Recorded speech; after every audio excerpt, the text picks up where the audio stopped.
হাজবেন্ডের বার্থডে ছিল, তো হাজবেন্ড আমাকে গিফট করেছে, মানে ওর বার্থডে, আমি কিছু গিফট করিনি, ও আমাকে গিফট করেছে।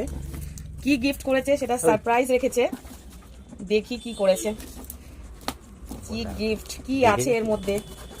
প্রচন্ড এক্সাইটেড আমি। বাবা, ভালো কিছু তো গো, মন মতন তো। হ্যাঁ দেখো, মন মতন যদি না হয় নালে রিটার্নের অপশন আছে তো। দেখছি। কমপ্লিট গুরু। বাবা, এই যে দেখো, রান্নাটা আমি ভীষণ ভালোবাসি, সেই জন্যই রান্নারই কিছু হবে দেখছি।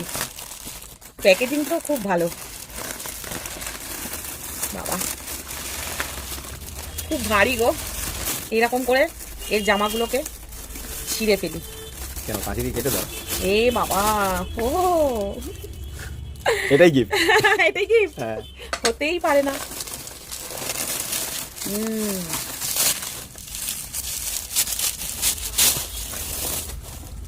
ওয়াও, পিতলের, ওয়াও, পিতলের কড়াই। কত দিনের স্বপ্ন ছিল আমার, আমি এই কড়াইটা কিনবো। কি দারুণ হয়েছে দেখো বন্ধুরা, এটা কিন্তু পিতল কোম্পানির। দেখো, আমি কোম্পানির হয়ে কোনো অ্যাড দিচ্ছি না, কিন্তু এত সুন্দর জিনিস।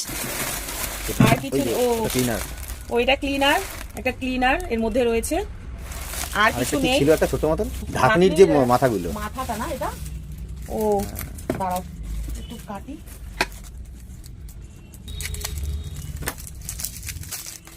ওয়াও, দেখো, এটা এর মধ্যে সেট করতে হবে। এই যে, এই দিক দিয়ে না, কোন দিক থেকে? এদিক দিয়ে স্ক্রুপটাকে খুলে ওদিক দিয়ে লাগাতে হবে। এটা এখানে সেট করতে হবে। দেখো কি দারুণ লাগছে। এটা উপরে ঢাকনাটা কড়াইয়ের। ওয়াও, ও মা, আমি দেখিও নি, আর সত্যি বলছি আমার হাজবেন্ড কিছু বলেও নি। দেখো বন্ধুরা, এর মধ্যে আমার নাম লেখা রয়েছে সুজাতা।